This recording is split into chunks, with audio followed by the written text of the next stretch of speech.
ഇപ്പോൾ ലഭിക്കുന്ന പ്രധാനപ്പെട്ട ഒരു റിപ്പോർട്ട് മിഡിൽ ഈസ്റ്റിലെ യുദ്ധത്തിനിടയിൽ പാകിസ്ഥാനെയും ലക്ഷ്യം വച്ചിരിക്കുന്നു എന്നുള്ളതാണ്. ടെഹ്റാനിന് അടുത്തുള്ള പാകിസ്ഥാൻ എംബസിക്ക് സമീപം വലിയ സ്ഫോടനം നടന്നിരിക്കുന്നു എന്ന റിപ്പോർട്ട് പുറത്തു വരികയാണ്. ഇറാൻ തലസ്ഥാനമായിട്ടുള്ള ടെഹ്റാനിൽ വെള്ളിയാഴ്ച പാകിസ്ഥാൻ എംബസിക്കും കോൺസുലിന്റെ വസതിക്കും വളരെ അടുത്തായി ശക്തമായിട്ടുള്ള സ്ഫോടനം കേട്ടതോടെ സംഘർഷാവസ്ഥ ഉടലെടുത്തു എന്നുള്ളതാണ് റിപ്പോർട്ട്.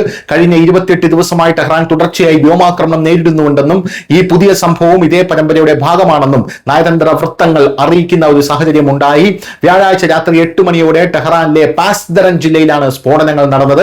പാകിസ്ഥാൻ എംബസിക്ക് നേരെ എതിർവശത്തുള്ള ഒരു ഇറാനിയൻ സൈനിക താവളമാണ് ആക്രമണത്തിന്റെ ലക്ഷ്യമെന്ന് വൃത്തങ്ങൾ അറിയിച്ചു. സ്ഫോടനം വളരെ ശക്തമായിരുന്നതിനാൽ പ്രദേശം മുഴുവൻ നടുങ്ങിപ്പോയി എന്നുള്ളതാണ് പ്രധാനപ്പെട്ട കാര്യം. സ്ഫോടനത്തിന്റെ തീവ്രത ഉണ്ടായിരുന്നിട്ടും എംബസിക്കും കെട്ടിടവും സ്റ്റാഫ് ക്വാർട്ടേഴ്സും സുരക്ഷിതമാണെന്നും ഇപ്പോൾ പാകിസ്ഥാന്റെ ഒരു നയതന്ത്ര ഉദ്യോഗസ്ഥൻ പറയുന്നു. എന്നിരുന്നാലും സംഭവം ജീവനക്കാർക്കിടയിൽ വളരെയധികം പരിഭ്രാന്തി സൃഷ്ടിച്ചിരിക്കുകയാണ്. ജനാലകളെല്ലാം തന്നെ തകർന്നു എന്നുള്ള റിപ്പോർട്ട് പുറത്തു വന്നിട്ടുണ്ട്. തുടർച്ചയായിട്ടുള്ള ആക്രമണം കാരണം ജീവനക്കാർക്കിടയിൽ ഭയത്തിന്റെ അന്തരീക്ഷമുണ്ട് എന്നും ഇപ്പോൾ പാക് എംബസി ജീവനക്കാർ കൂട്ടിച്ചേർക്കുന്നു. ഇറാന് പുതിയ സമയപരിധി നൽകുമെന്ന് ഡൊണാൾഡ് ട്രംപ് അവകാശപ്പെട്ട സമയത്താണ് ഈ സംഭവം. അടുത്ത 10 ദിവസത്തേക്ക് ഇറാന്റെ ഊർജ്ജ സൗകര്യങ്ങൾക്ക് നേരെ ആക്രമണം ഉണ്ടാകില്ലെന്ന് ട്രംപ് പറഞ്ഞിട്ടുണ്ട്. ഫെബ്രുവരി 28-ന് അമേരിക്കയും ഇസ്രായേലും ഇറാനെ ആക്രമിച്ചതിനു ശേഷം ആരംഭിച്ച ഈ യുദ്ധം ഇപ്പോൾ പശ്ചിമേഷ്യ മുഴുവൻ വിഴുങ്ങിക്കൊണ്ടിരിക്കുകയാണ് എന്നുള്ളതാണ് പ്രധാനപ്പെട്ട കാര്യം.